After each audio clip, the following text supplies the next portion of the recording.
Hello mga ka-UVJ ako ulit.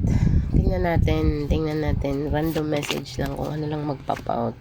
Wag muna, hindi pa ako nagsasalita. Babalasahin ko muna, Virgo. So, let's see. Ooh. Aray ko po. Tingnan natin, Virgo. Maring naganap na magaganap pa lang or kasalukuyang nagaganap.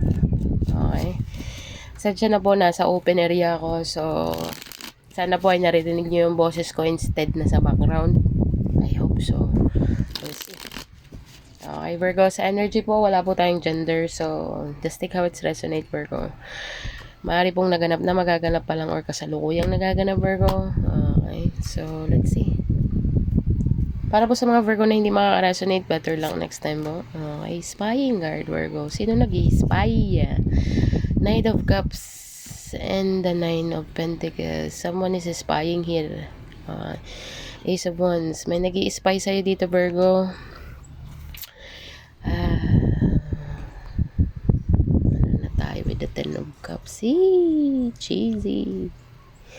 Nine of Pentacles is a single card for me. If you are not a single person, if you are not a single Virgo, maaring someone is very attracted to you.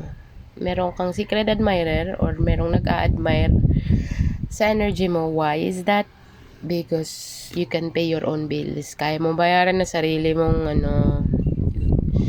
kaya mong maglagay ng pagkain sa lamesa. What I mean is like kung anong kaya mong i-offer, okay.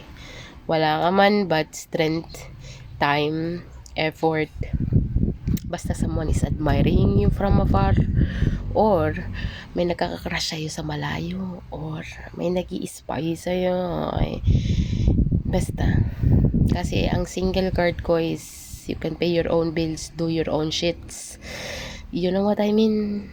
You know what I mean, Virgo? Very abundant kind of person. Di ko man sinabi na mayaman ka or what or something. Mayaman ka sa pagmamahal, sabihin natin. Mayaman ka sa pag-aruga, mayaman. There's a lot of mayaman word thing, you know what I mean. So with the Ace of Wands being here, new beginning, very passionate. Kung sino man tong very passionate sa Virgo, let's see. Clarify the Page of Swords. This is my internet card, Virgo.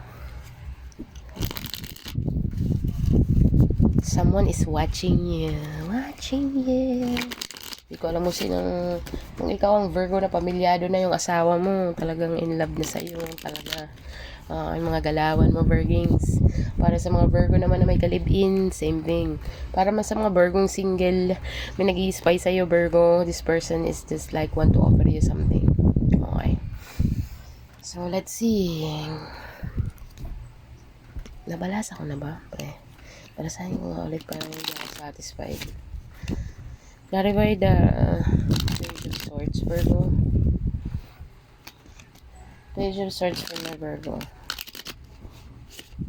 Sa energy po, wala po tayong gender, ha? So, take how it's resonate. Page of Swords ulit. I'm sorry to say that, but there is heavy. Ang bigat. What I mean is, meron talagang nakatingin sa'yo dito, Virgo. May nagsusubaybay sa'yo dito. Hindi man siguro nagsusubaybay, pero dang it. Susubaybay talaga. Eight of Pentacles. Moon Guard. May ginagawa to behind the scene, Bargings. Or maybe ikaw ang may ginagawa behind the scene and you are spying on something or you are in the internet. Maybe searching for job. This is my internet card. How is that? Hindi ko alam kung nasaan ka, Virgo. Maybe you are looking for something here. Job. But it's a secret with the Moon Guard here. And the Death card. Wow. Virgo. Dalawang senaryo na kukuha ko dito. Merong trinatrabaho ka dito. What I mean is, hindi naman kita tinatakot. You know what I mean. But meron ditong, para bagang, hanggang gabi, night owl, ang nakikita ko dito. Spying siya, nasa internet siya nakababad. Hindi ko alam kung ikaw to or someone. Okay. Someone is spying here in the internet, all over the internet, all over the place. Okay. With the Death card is being here, this Nagkikrave ng transformation to kung sino man to. Ikaw man yan or taong connected sa'yo or taong nasa environment mo. But in general, this person wants a transformation here. Nagkikrave siya ng transformation dito. Okay. Kaya yung mga ginagawa niya, walang nakakaalam. With the moon card, it's being hidden. Okay. Nag-work siya something behind the scene. Okay. Spying kung ano-ano. I don't know kung ano-ano mga kinakalikot niya dito or baka ikaw yan Virgo, I don't know, but there is someone here. Because kaya ako nasabi there is someone kasi meron tayong Knight of Cups and the Ace of Wands at the bottom of the deck. Definitely someone here wants to start a new beginning with someone, but I think lakas ng transformation ng kinikrave nito Virgo. Hindi ko alam kung sino yan. Ikaw ba yan or someone that you are dealing with in the past or someone that you are dealing with, I don't know. Okay. So, yun lang makikita ko Virgo dito sa first row.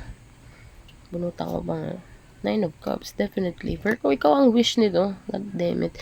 Hindi ko alam kung ikaw to na naging body ng energy or kung hindi ikaw yan, alam mo sa sarili mong hindi ikaw yan. Taong connected sa'yo before. Okay, nagkikrave to ng transformation Virgo. Okay, nag-i-spy to sa'yo. Okay. This person, kasi ang Knight of Cups para sa akin is romantic person. Sweeping you off your feet. Talaga bagang, you know what I mean. This is a Knight of Cups. Okay, very sweet person or mas natitirahin ka niya emotionally. Okay, together with the Nine of Wands, with the Ace of Wands. Ace of Wands for me is a very passionate person. Okay, go-getter person, fiery energy. Yee! Ang taas ng sex appeal. Yun ang nakikita ko sa first row, Virgo. Either way lang to. Itong scenario na to sa first row. Okay, sana ay nagets mo ako dyan. With the Knight of Cups being here, clarify with the Strength card. Ang lakas ng tama niya, pre. With the Ten of Pentacles, like really. Single card to married card. Oh, dang. Single card to family card. Ang lakas ng tama niya, pre. Okay. The High Priestess and the Ten of Wands is not that easy. Hindi ganun kadali. But this person is having a courage. Parang nag-gain siya ng lakas. You know, nag-iipon siya ng lakas. Nanghihigop siya ng lakas. Hindi naman sinabi nanghihigop. Sa kanta lang yun. Alam mo yun. Kanta ba yun? Nanghihigop. Ay, sa mga tambay ko pala narinig yun. Mang-aagaw daw ng lakas. Mang-aagaw ng Sensya na Virgo. Napaka-unprofessional ko naman. But, ako to. Hindi ko kailangan magbago. So, you know, this is my channel anyway. So, let's see. Yun ang nakikita ko dito with the High Priestess Virgo. This person is talaga baga nag-aano siya ng lakas ng loob. Okay. With the Ten of Wands, alam niyang hindi ganun kadali. With the Intuition card is being here, alam niyang kailangan niyang i-drop lahat. Kasi ang alam ko meron tong responsibility with the Knight of Cups and the Ten of Wands. This person, meron siyang responsibilidad Virgo, pero bibitawan niya yon Virgo. Gusto niyang bitawan Virgo lahat ng responsibilidad Virgo to being with you Virgo. With the Strength card and the Ten of Pentacles being with you only. Gusto ka na ng alisin sa market dahil, oh my god, nasa market ka ba? How is that? Basta yun ang nakikita ko dito Virgo with the second row. Paala ka na kung saan ka lalagay dyan. Basta yun nakikita ko sa second row. Nine of Pentacles, clarified by the Four of Wands. I told you though. I told you. This person, gusto ka niyang itanggalin sa market. Okay. Para sa mga Virgo na single. Para sa mga Virgo na coupled na or something. This person wants to commit. Okay. If you are already married, Virgo, remarry or anniversary, I don't know. Basta yun ang nakikita ko dito Virgo. Ang lakas ng dating nitong naang to sa'yo. Four of Wands to the Knight of Cups ulit. Are you fucking kidding me, Virgo? Lakas ng tama nito Virgo. Two of Swords and the Full Guard. Okay. Pero hindi siya sure kung anong mararamdaman mo, anong magiging reaction mo, anong sasabihin mo. Pero para sa kanya, it doesn't matter with the Full Guard. Nagkaroon pa siya ng Two of Swords na hindi siya sure kung magkakaroon lang din naman siya ng Bull card at the end of the day. Like, you know what I mean. So, that's it. What I have for you, Virgo. We'll see. Two of Pentacles. Pero ikaw, para bagang, maybe. We'll see. Okay. Pakita mo muna. Show me. Okay. So, yun ang nakikita ko sa third row, Virgo. Tingnan natin kung anong advice sa'yo. Advice. Give me an advice for my Virgos, please. Talaga lang Virgo, talaga lang. Talaga lang. What is the advice for my Virgo, please? Advice for my Virgos. What is the advice for my Virgo?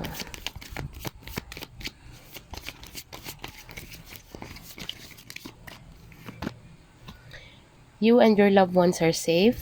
Okay. Your dreams need a practical plan. Okay. Communication is the key. Kanina pa yan sa'yo. Communication is the key. Wala ka na Virgo kung ano, saan ka dyan. Emotions are running high. Bakit tong person na to, yung emotion niya is all over the place. Okay. Dalawang Knight of Cups ang bumagsak. Okay. So, alam niyang hindi ganun kadali, pero willing siyang ibagsak lahat ng mga responsibilidad niya na matagal niya nang pinapasan. Okay. Okay. But the thoughts of you, thinking of you, para bang natitrigger na siyang drop all the burdens, drop all the responsibility, and be with you. Like, totally, fully closed. You know what I mean?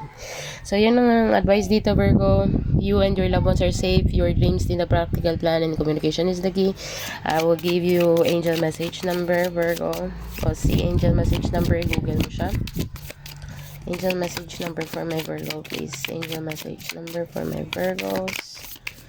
Angel message number 2 don't tell me 226. So Google mo yan, Virgo. 226 angel message number, baka makarelate sa reading mo as an advice. So yan lang may hain ko sa'yo, Virgo, for today. So thank you for being here, Virgo. Thank you for watching, and bye for now.